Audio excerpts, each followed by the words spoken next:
할렐루야. 하나님께서 오늘 우리를 예배 자리로 부르셨고 또 우리에게 예비하신 놀라운 축복으로 시간 채워주실 줄로 믿습니다. 하나님이 우리에게 주신 놀라운 축복은 우리 인간들은 생각할 수 있는 역량, 생각할 수 있는 능력이 있다는 것입니다. 그래서 그 생각의 기능을 잘 활용하는 사람이 인간으로서의 축복을 누리게 되는 거죠. 그 축복이란 창조적 삶을 살게 되는 것입니다. 생각을 못하는 사람은 창조적 삶을 살아갈 수 없어요. 그런데 창조적 삶을 살아갈 수 있는 그 축복은 생각할 때 가능하다는 거예요. 여러분, 우리가 가을을 맞이했죠? 그래서 이 가을은 생각을 많이 하는 계절입니다. 우리 독서의 계절이라 이런 표현을 쓰는데, 독서의 계절이라 함은 책을 읽으면서 생각하라는 거죠. 무엇이 진리인가? 또 무엇이 우리 삶의 본질인가? 이런 생각을 하라는 거예요. 그래서 어떻게 하면 돈 많이 벌을까? 그 생각도 굉장히 좋아요. 그런데 왜 돈 벌어야 되냐? 그 생각도 해야 되는 거죠. 삶의 본질을 생각하는 그런 시간, 그것이 가을이 갖는 시간이에요. 우리 사랑하는 청년들이 가을을 맞이해서 여러분들이 깊이 사사히 생각하는 중에 진리의 길로 들어설 수 있는, 그래서 여러분들이 흔들리지 않는 그런 인생을 세우는 기회가 되기를 바랍니다. 나는 그렇게 생각해요. 우리 청년부 예배로 모일 때 많은 청년들이 모이면 그 나름대로 좋고 축복이에요. 함께 격려가 되고, 또 청년 문화는 함께 모여 죽지 않은 집단 그 문화가 있기 때문에 예배를 드려도 100명이 200명이 모든 시스템을 갖추고 장황 크게 찬양하고, 그건 다 축복이에요. 좋아요. 우리도 이제 그렇게 될 날을 소망하겠지요. 그런데 그거에 앞서서 더 중요한 게 있어요. 그러니까 새 역사를 창조한 사람들, 인생의 새로운 시대를 연 사람들은 그런 환경에서 만들어진 것이 아니라 생각하는 시간을 깊이 갖는 곳에서 새로운 역사가 시작되는 거예요. 여러분도 혹시 그 삼국지 알아요? 삼국지 내용도 잘 알아요? 무슨 내용인지 말은 들어봤어요? 우리 최강혁 회장 삼국지, 중국의 옛날 얘기인데, 그 중국 그 삼국지에 보면 여러 제왕들의 그 시대를 통치해갔던 사람들 얘기가 있는데, 특별히 거기에 유비라는 사람이 나오고, 또 유비의 형제 같은 사람이 둘이 더 나오는데, 누구죠? 관우하고 장비라고 하는 그 세 사람이 나와요. 그 세 사람이 처음에 모여서 도원의 결이라 하는데, 도원이라는 복숭아 같이 하는 얘기예요. 그 복숭아 나무 아래에 모여서 그들이 결의를 다집니다. 그 시대를 보면서 사람들이 이렇게 살아서는 안 된다. 우리가 좋은 나라를 세우자. 그래서 유비가 제일 나이 많기 때문에 유비를 형님으로 해서 그 두 사람이 그 형제의 결의를 맺고, 우리 세 사람이 나라를 세우자 하는 뜻을 세워서 그들이 한 생을 살아가며 그 나라를 세워가는 그런 얘기가 그 삼국지 역사의 한 부분이에요.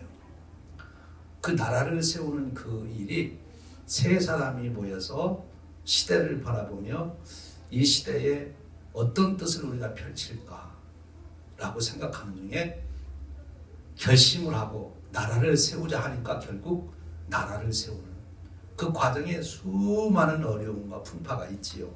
죽을 고비도 수없이 넘죠. 그런데 그 세 사람이 바로 두 가지, 하나는 나라를 세우자고 하는 뜻과, 우리 셋은 생명을 같이 나눈 형제다. 절대 우리는 서로 힘을 합한다. 그렇게 되니까 결국 그 무명의 세 사람이 결국 역사에 남는 세 사람이 된 거예요. 새 역사를 창조한 거죠. 그런 인생의 놀라운 일은 그 사람들에게만 있는 것이 아니라 오늘도 우리에게도 동일하게 주어질 수 있다는 거예요. 이제 가을을 맞이해서 제가 여러분들에게 도전하는 것은 생각을 해봐라, 이런 화두를 던졌는데, 여러분의 인생을 생각해 보시길 바랍니다. 나는 내 남은 인생 무엇을 위하여 불태울까? 그저 아침 해가 뜨니까 일어나고 저녁이 되니까 자고 때가 되니까 밥 먹고 그렇게 인생을 보낼 건가? 정말 하나님이 계셔서, 그리고 하나님이 이루시는 뜻이 있다면 내가 그 뜻을 따라서 내 인생을 세워갈 수 없을까? 그럼 구체적으로 거기에 주어지는 현장은 여러분들은 작게 보면 가정이 될 수 있겠지. 나를 통해서 한 가정이 세워진다. 좀 더 크게 생각하면 내가 가문을 세운다. 어떤 가문을 세울까? 내가 미네소타에 있을 때 한 식당에 갔는데, 식당 문 앞에 그 책이 한 권이 있어서 이렇게 많이 쌓여있는데, 식당이 잘 돼서 사람들이 가면 기다려야 돼. 기다리는 동안 그 책을 볼 수 있는 거예요. 근데 그 책이 그 식당 이름하고 같아요. 카젤락이라고 하는. 근데 그 식당을 세운 사람의 자서전 책이에요. 근데 그 책에 있는 내용을 보면서 굉장히 도전을 받았어요. 19살 때가 미국에 이민 왔는데, 19살 때 왔으니까 뭐 공부 제대로 안 하고 왔겠죠, 그렇죠? 그리고 그 옛날 사람이고, 근데 그가 와서 그 미네소타 세인트폴이라고 하는, 또 미니애폴리스라고 하는 그 강이 있는 거기에 강가에서 그가 결심을 해요. 내가 여기에 우리 가문을 세우겠다. 그렇게 결심을 하고 그때부터 부지런히 일하고 해서, 이제 그 사람은 이미 돌아가셨지만 그 후손들이 그 미니애폴리스 세인트폴 지역에 많이 사는데, 시장 한 사람, 경찰 한 사람, 선생님 한 사람, 택시 운전사 하는 사람, 식당 하는 사람, 많은 사람들이 나오는데, 그 사람이 가능하면 우리 패밀리는 이 지역을 떠나지 않고 여기에서 가문을 이루고 산다. 그래서 다른 데도 간 사람들이 있지만 그 지역에 많은 그 후손들이 살면서 아주 그 가문을 이룬 거예요. 국회의원도 나오고, 사업하는 사람도 나오고, 그래서 한 영향력 있는 가문이 그 도시에 세워지게 된 거죠. 19살 먹은 청년이 그런 생각을 하고 거기에 자기 인생을 걸었기 때문에 그런 거예요. 여러분의 인생은 참 값진 거예요. 여러분이 어떤 생각을 하고 여러분이 거기에 여러분의 인생을 건너에 따라 여러분의 인생은 어떻게 되느냐가 결정되는 거죠. 하나님은 이미 저와 여러분들을 창조하실 때 하나님의 놀라운 뜻을 세우셨어요. 하나님이 여러분들을 향하여 놀라운 뜻을 가지고 계시다는 것을 받아들이세요? 그것이 믿음이에요. 하나님은 나를 사랑하시고 나를 축복하시고 나를 통하여 하나님의 뜻을 이루시기를 원하신다. 하나님이 존재한다는 것만 믿는 것이 아니라 구체적으로 하나님이 나를 향하신 뜻이 있다. 그것을 믿을 때부터 내 인생이 달라지기 시작하는 거예요. 하나님이 계시다. 하나님 온 우주 만물을 창조하셨다. 그것도 귀한 믿음이지만 거기 선에서 머무르지 않고 하나님이 나를 향하여 뜻을 가지고 계시다. 나를 굉장히 하나님이 귀하게 여기신다. 하나님 나를 통해서 하시려고 하는 것이 있다. 이것을 깨닫고 받아들여야 돼요. 그것이 살아있는 믿음의 시작이에요. 여러분에게 그런 일이 일어나기를 축원합니다. 또 이미 그런 일이 시작되었다면 그것이 더 확실하게 눈에 보일 수 있는, 그저 멀리 있는 산 보고 아 저기 산이 있네, 저 산에 올라가야지, 등산할 때 이제 그런 마음으로 다가가잖아요. 그런데 점점 가까이 갈수록 산이 선명하게 보이고 가슴이 설레는. 저도 등산 좋아해서 한국에 있을 때 한국에 있는 산은 다 올라가 봤어요. 다 올라가는데 설악산이 제일 좋아요. 지리산도 아주 좋고. 그런데 가까이 갈수록 더 가슴이 설레요. 더 선명하게 보이니까. 여러분들이 가진 비전이 막연하게 아니라 하나님이 나를 통하여 이루시려고 하는 그 뜻이 점점 여러분에게 선명하게 그래서 어느 정도가 선명해져야 되는가 하면 여러분의 가슴이 뛰어야 돼요. 그것을 생각하면 그럴까? 그랬으면 좋겠는데 그 정도가 아니고 가슴이 뛰어야 돼요. 그게 진짜로 여러분들이 하나님을 현실적으로 믿는 거예요. 하나님이 나를 사랑하시고 축복하셔서 나를 통하여 이런 일을 이루신대. 하나님이 이루시는 일이니까 굉장한 일이에요. 그렇죠? 근데 그걸 나를 통해서 이루신대. 내가 그 일을 할 수 있게 하신대. 그 마음에 여러분들이 가슴이 뛰어야 돼요. 옛날 내가 삼국지 얘기했듯이 삼국지 읽어보면 그 유비하고 관하고 장비가 나라를 세우는 일에 막 가슴 뛰는 인생을 살아가요. 정말 불태운다고 인생을. 여러분도 바로 그런 축복이 있기를 바랍니다. 그래서 들은 대로 인생을 사는 게 아니라 하나님이 내게 주신 그 뜻을 내 비전으로 삼고 그것이 너무나 선명해서 내가 가슴 뛰는 그런 인생. 그것이 가장 축복된 인생이에요. 오늘 우리가 성경에 보면 그런 사람을 만나게 돼요. 바로 다니엘이라고 하는 사람이에요. 다니엘이라는 사람도 한때는 꿈이 컸을 거예요. 왜냐하면 금수저로 태어났거든. 왕족으로 이스라엘 귀족 태어났. 이제 뭐 자기 출세 보장돼 있고 그리고 머리가 너무 좋아가지고 그리고 아주 준수하게 생겨서 뭐 그 당시에 가장 엘리트로서 아주 장래가 정말 촉망되는 그런 청년이었어요. 그런데 일이 생긴 거예요. 운명이 바뀌는 일. 뭐예요? 바벨론 나라의 침공으로 인하여 이스라엘이 패망하게 되는 거지. 다니엘 때 완전히 나라가 패망된 게 아니라 완전히 정복을 당해서 이제 포로로 그 당시 귀족들, 왕족들을 잡아가고 등등 여러 가지 조치를 취하는 것으로 항복해서 이제 일단락 그것이 끝나요. 또 완전히 패배한 거죠. 왕이 항복해서 이제 그 후속 조치로 다니엘이 이제 포로로 잡혀간 것이다. 그러면 지금 내가 살고 있던 나라에서 전도 유명했던 청년이 이제 포로로 잡혀간다고 그럴 때 어떻게 했어요? 그 마음이. 이제 내 인생 다 끝났다. 이제 절망할 수밖에 없는데 오늘 여기 나오는 다니엘은 그렇지 아니에요. 그것이 다니엘의 믿음이에요. 환경과 조건이 바뀐다고 해서 하나님의 나를 향하신 뜻이 바뀔 수 있을까요? 안 바뀌는. 그게 믿음이에요. 환경과 조건은 바뀔지라도 심지어 내게 직접적으로 영향을 줄 수 있는 내가 육체적으로 약해지는 질병에 시달리게 될지라도 어쩌면 내가 불치의 병에 걸릴지라도 나를 향하신 하나님의 귀한 뜻은 안 바뀌어요. 그건 반드시 하나님이 이루실 수 있다는 그것이 믿음이에요.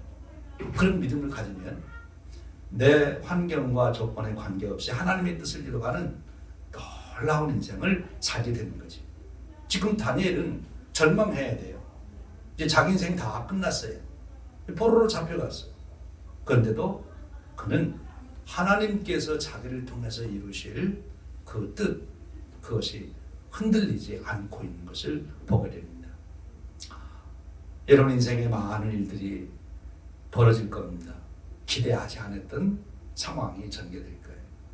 그때마다 그 환경 상황이 아니라 하나님을 바라보고 하나님이 이루실 역사를 바라보고 앞에 얘기했듯이 하나님이 이루실 역사가 그렇게 더 선명하게 바라보고 그래서 내 가슴을 뛰게 만드는 그런 축복. 다니엘은 그랬던 것 같아요. 이제 절망하고 탄식하고 한숨 쉬고 불평 원망을 해야 될 그런 자리에 긋지 않고 그런 상황에서 야 하나님 어떻게 하시려고 이렇게 이끌어가지? 하나님 도대체 어떻게 하시려고 이렇게 이끌어가? 더 기대가 컸던 게 아닌가 싶어요. 그냥 왕족으로 귀족으로 그렇게 있을 때는 그렇지 뭐 이렇게 하나님 나를 인도하시겠지. 이렇게 해서 내가 뭐 잘 살고 뭐 영향력 끼치고 권세도 누리고 뭐 하겠지. 이렇게 생각했다가 그게 다 꺾여버리니까 도대체 하나님은 이제 어떻게 하시려고 그러나? 더 기대를 하지 않았는가 싶어요. 여러분의 생각대로 환경이 되지 않을 때 여러분들은 하나님께 더 집중되는 그런 축복이 있기를 바랍니다. 그래서 다윗의 인생을 다른 시각에서 보면 어떤 부분을 보게 되면 오늘 나누고 싶은 말씀의 내용인데, 오늘 내용이 이런 거지요. 이제 포로로 잡혀갔어요. 근데 가서도 머리가 좋아가지고 이제 왕이 등용하는 인재로 훈련받도록 선택이 된 거예요. 그러면 길이 이제 꽤 풀린 거죠. 그렇죠? 그리고 어떤 면에서는 생각해 보면은 야, 잘됐다 그럴 수도 있어요. 나라는 망해져도 나는 잘됐다. 왜냐하면 이 유대라고 하는 나라는 아주 작은 나라였는데, 이 바벨론은 그 당시 최강국이잖아요. 과학, 기술, 지식, 문화 모든 것이 최고로 발달된 나라에 왕의 특별한 사람으로 훈련받을 수 있다고 그러니까 그 과정만 마치면 이제 출세는 맡는 거죠. 그렇죠? 그러니까 이제 거기에 뽑혔다는 것만 가지고도 희망을 가질 수 있어요. 그런데 그렇게 해서 뽑혔어. 근데 뽑혔는데 그 과정에 무슨 일이 생긴 거 하면 왕이 명령한 대로 음식을 먹어야 된다는 거예요. 그래서 왕이 이 사람들을 잘 청년들을 먹여서 훌륭한 아주 자기 좋은 신하들을 만들려고 아예 여기에 환관장이라고 직책을 가지고 있는 왕이 제일 신임하는 그 사람을 여기에 두고 그 젊은 사람들을 돌보도록 시킨 거예요. 밥도 잘 먹이고 아프지 않게 하고 공부 잘하게 하고 건강관리 잘하게 해서 이 사람들이 이제 앞으로 우리나라의 인재가 되게 해라. 그 명령을 받고 특별 대우를 해주니까 얼마나 잘 풀린 겁니까? 그렇죠? 그래서 그 사람이 식단을 짜는 대로 이제 밥을 먹어야 되는데 그 식단이 좋을까요? 나쁠까요? 바벨론에서 제일 좋은 맛있는 제일 요리도 잘하는 사람이 와서 해줄 거 아니에요. 그렇죠? 그럼 얼마나 잘 먹고 그래야 되는데 그게 문제가 걸린 거예요. 다니엘이라고 그 세 친구가 우리는 그거 안 먹겠다. 왜 그랬을까요? 왜 안 먹겠다 그랬어요? 맛이 없어서. 왜 그랬을까요?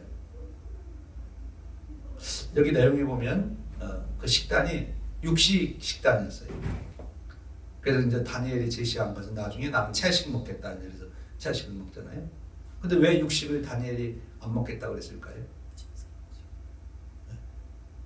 그 당시 문화적으로 모든 고기를 잡으면 그들이 섬기던 신에게 제사를 드리고 그걸 내다가 이제 팔아서 그것을 먹는 모든 사람들은 다 함께 그 신에게 제사한 일에 참여하는 그런 사상을 가지고 있었어요.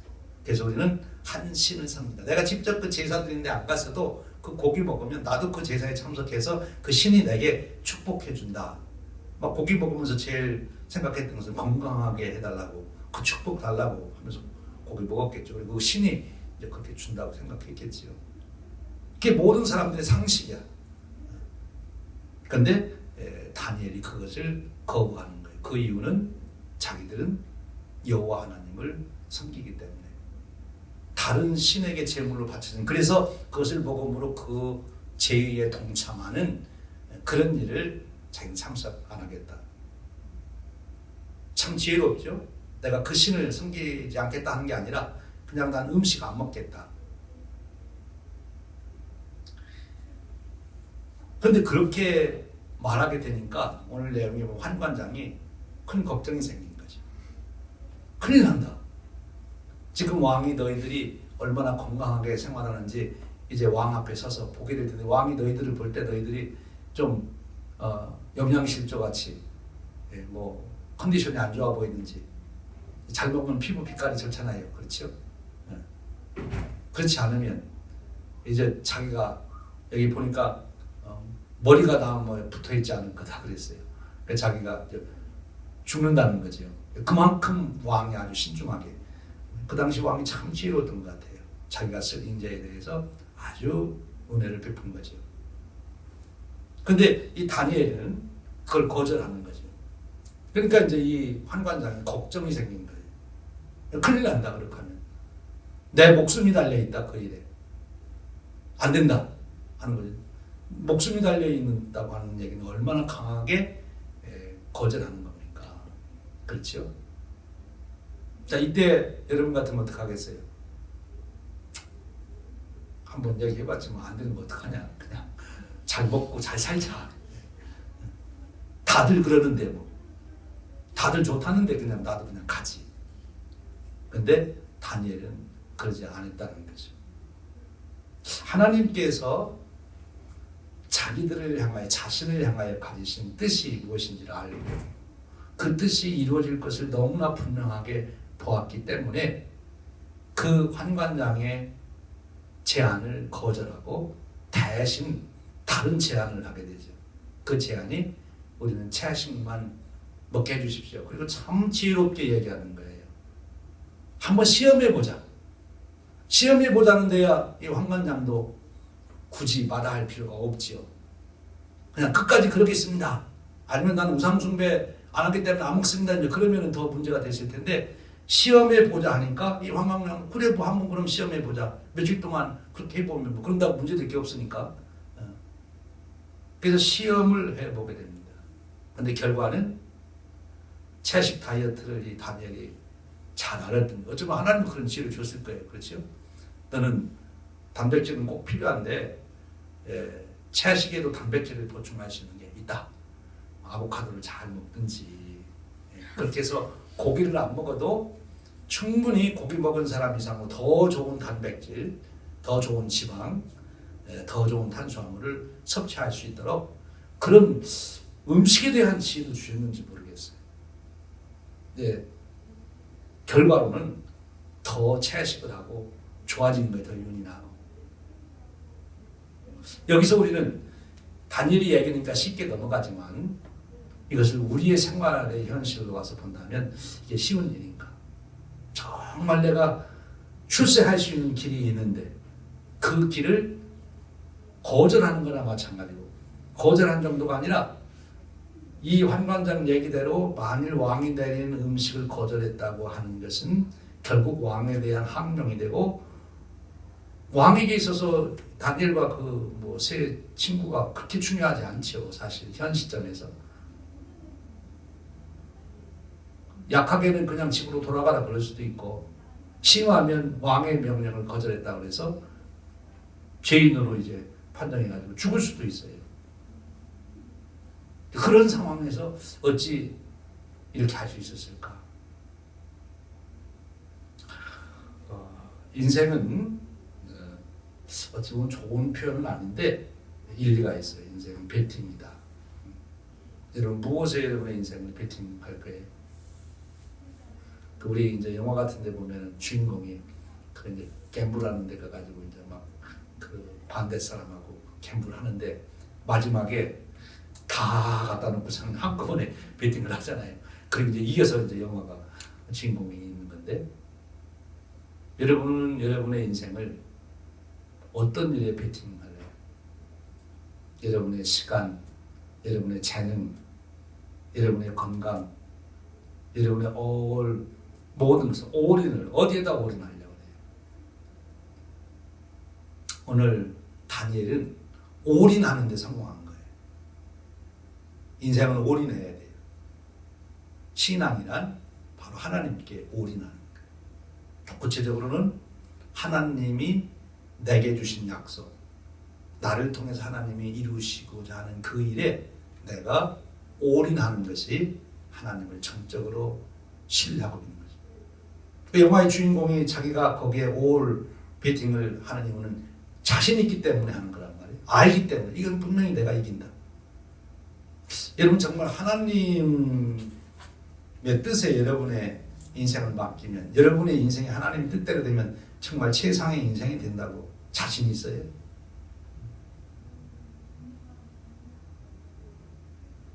성령님께서 오셔서 여러분들에게 그 은혜를 주시기를 소원합니다. 성령님께서 오셔서 하나님이 내 인생을 향하여 가지신 뜻이 이것이야. 나를 통해서 이걸 이루신대. 그래, 그럼 나는 여기에 올인하지. 그래서 내 인생을 올인하는 거야. 그러면 다니엘이 시대에 관계없이 나라가 바뀌어도 다니엘의 영향력은 바뀌지 않아요. 여러분의 환경 조건이 바뀌어도 여러분이 가는 곳마다 여러분들은 귀하게 쓰임받고 하나님의 역사를 이루는 인생을 살아갈 수가 있는 거지요. 나는 여러분들이 지금 우리 청년부가 많은 사람이 모여서 예배드리는 것이 아니기 때문에 여러분 스스로 많이 생각할 수 있는 시간 되겠다. 그리고 하나님이 축복해 주시기를 기도해요. 정말 내가 인생을 어떻게 살아가야 되나. 조금 더 나가서는 정말 우리가 청년 예배 드려야 되나.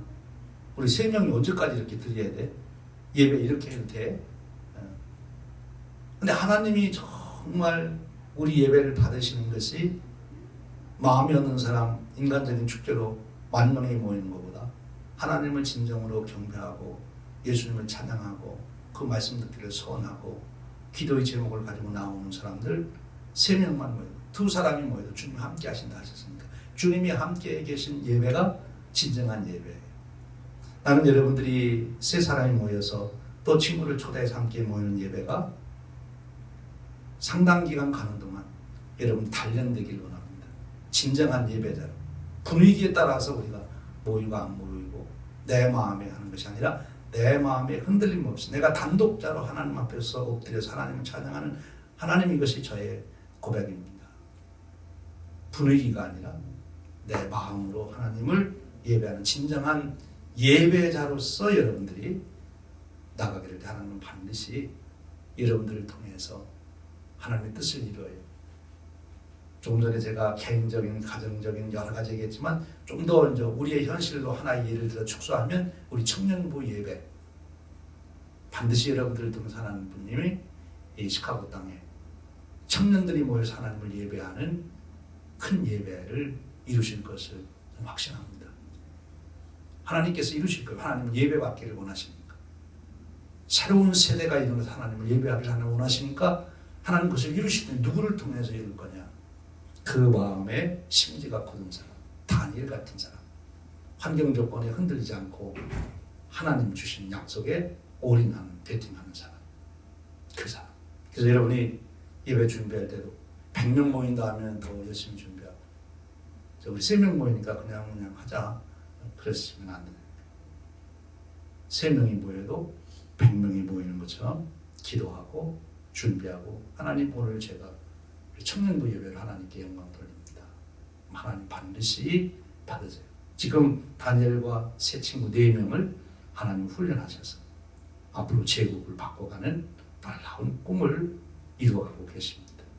그런 축복이 저와 여러분이 함께하고, 또 여러분의 개인적으로 여러분이 꿈꾸는 가정, 여러분이 꿈꾸는 가문, 여러분이 꿈꾸는 앞으로의 비즈니스 또는 세상에서 모든 펼쳐지는 여러분들의 삶의 영역이 바로 하나님의 꿈이 실현되는 그런 현장 되기를 축원드립니다.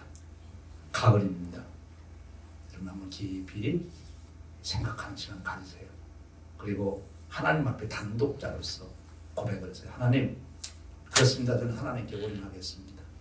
저를 축복해 주십시오.